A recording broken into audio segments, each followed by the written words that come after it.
and welcome to your yoga practice. Today we have a nice mellow yin class for you as our pause. You will need a bolster and 2 blocks. And we'll get into our hips. We'll also get into our side body a bit. So let's set ourselves up. We'll spend about 3 minutes in each pose. We'll start with the bolster, and the long edge of the bolster will be perpendicular to the long edge of the mat. So it's taking up like the middle of the mat. You will need both blocks. Awesome. And we'll start off in lizard's pose, but in yin, it is referred to as dragon. So starting kind of like in a tabletop position, step your right foot forward, and then you are going to lay down your left hip onto the bolster, and then bring your forearms to blocks. You can also have your hands on blocks here. So you're finding a nice supported lizard's pose or dragon pose. You can untuck those back toes. You can have them tucked if you'd like. And then as far as your hands go, you can have them on your blocks, or maybe you come down to forearms and your forearms are on blocks. You can also bring the blocks a little higher if that feels good. And then here, just allow gravity to allow you to sink down a bit. Dragon pose can be very intense, which is why it's called dragon. It can be kind of fiery, but do what you need to do to make it nice and supported. So if that means changing the orientation of the blocks, if it means changing how you're laying on the bolster, maybe move the bolster back slightly. Give yourself a little bit more support there. And then once you find a place that you are comfortable, then try not to fidget. If you want, you can even let your head dangle. So a lot of people interchange the words yin and restorative, and there's nothing necessarily wrong with that, but they do have different intentions. So in restorative, we're completely propped up and there's no effort whatsoever because everything's holding you in place. Whereas yin, we're really giving ourselves time to sink into the deepest parts of our bodies. So we're trying to create more mobility in our ligaments, in our bones, in the deepest fibers. And so since we are basically sitting into our joints, we do want to back off. So we don't want to go to our furthest extent. And if you're someone like me, maybe you really take care to not go to a far extent. So maybe take the steps to not sink in super deep. So it becomes a little less sitting into the joints and more letting the energy go through your body. Because all these poses, they activate different parts of your body by stretching a different part. All right, awesome, we get to switch sides. So this time stepping the left leg forward, laying the right thigh or hip over the bolster, and then having your hands on the block, or maybe you come down to forearms. Remember not to go down to your deepest, baddest dragon. Instead, taking it to a place where you do feel some sensation that you can meditate on. And you also are able to breathe, and you know that you're not hurting your joints. Instead, you're creating a nice opening. And I am aware this type of yoga can be very, very, very challenging because it requires you to stop and to listen and to really look internally. It's a really good way. I love to meditate through yin yoga because I have a sensation, I have a body shape to meditate on. So I really like that. Feel free to adjust whenever you need to. Enjoying the nice slight effort that is being required from you at this moment to hold yourself up. And also all the places in your body that you can let go of. So maybe you let go of having your eyes open, or you let go of any tension with your tongue or with any body parts. Hi, Sally. Animals always get a little confused when we're just in a pose. Make any adjustments that you need. We're here for about another minute.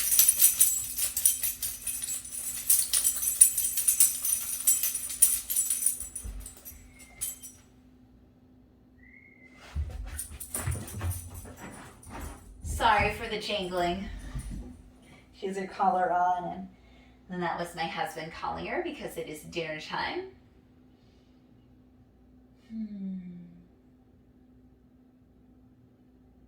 Yeah, it's the beauty of a home practice, isn't it? That you have all these little distractions. And there's always distractions in a studio also. And I feel like those distractions are always guiding you back towards the practice. But at home, you have legitimate distractions, whether it's animals or people or other factors.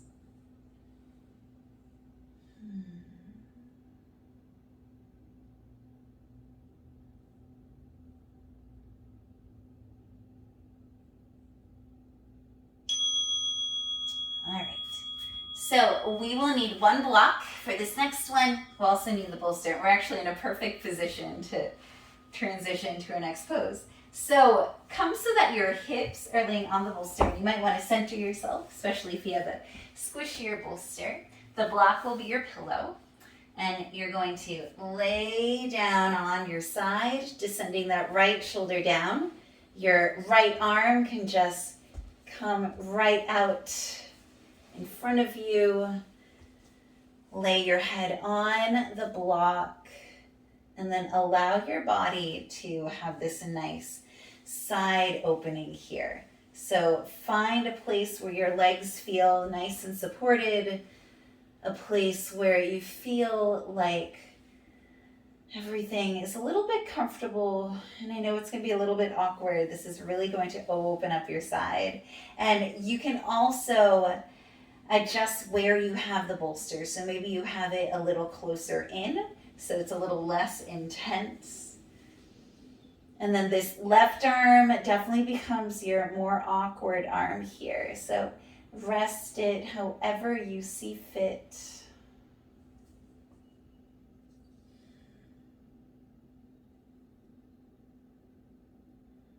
Allowing yourself to descend into this pose.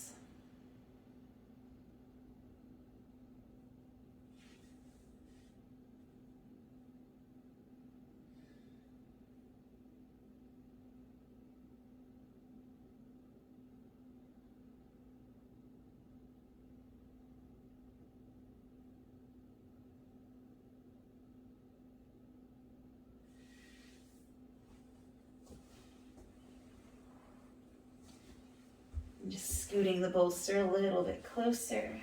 Got about a minute left.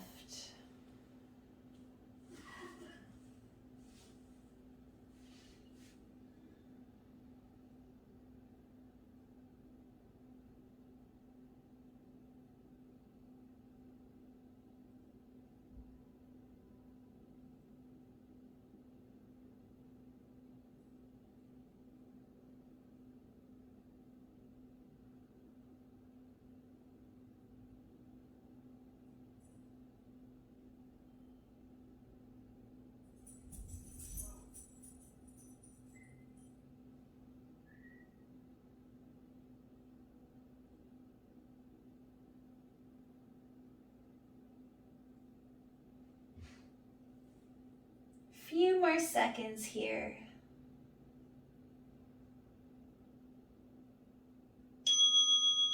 All right, and then just switch sides. I will actually flip the side of the mat I'm on so that I can face you. All right. Oh, so again, your hip is on the bolster. Your left shoulder this time is in between the bolster and the block. The block is your pillow. And then find this nice, delicious side bend, playing around with where your bolster is and seeing if you can enjoy a nice side stretch here. Maybe moving it a little further away or a little closer to your head. Whatever feels good, experiment with it.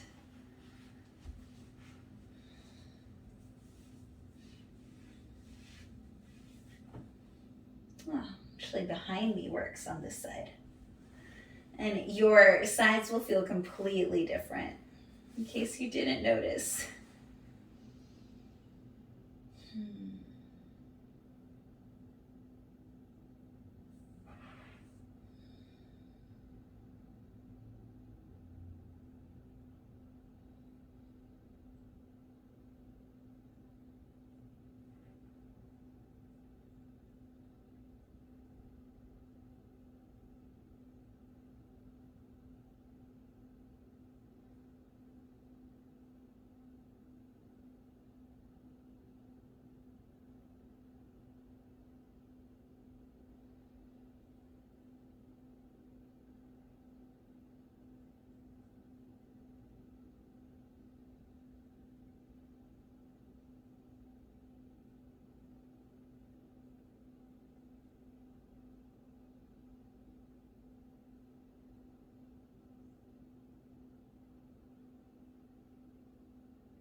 A little more than 30 seconds left, and then we'll do a final pose.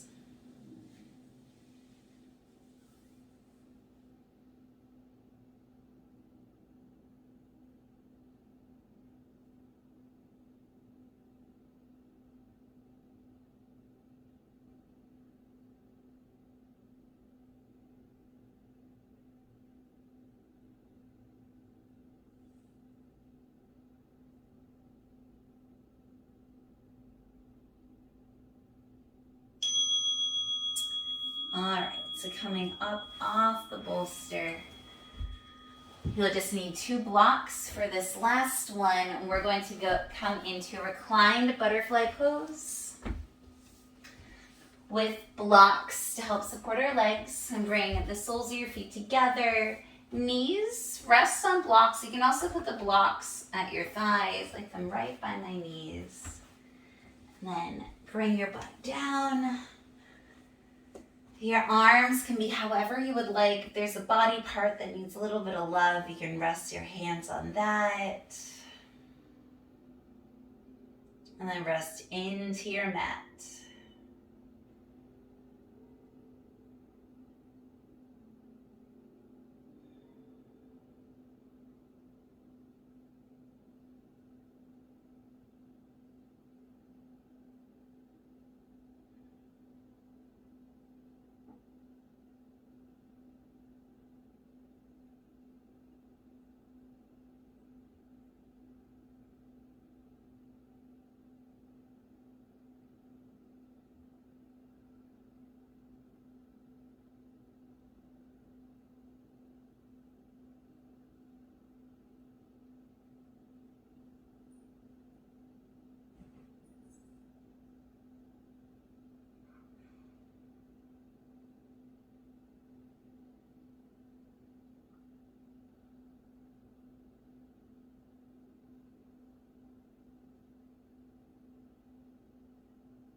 Bring your hands to the outs as if your knees, bring your knees together. Hug your knees to your chest. And then rock to one side before you get up. Ooh, sorry, yawning. Before you come to a seat. Facing the top of your mat or your device. Bring your hands heart center. I hope that you enjoyed that pause to get into some yin poses, to just chill out and relax. Hope that you enjoyed and that you have the most beautiful day. Bye.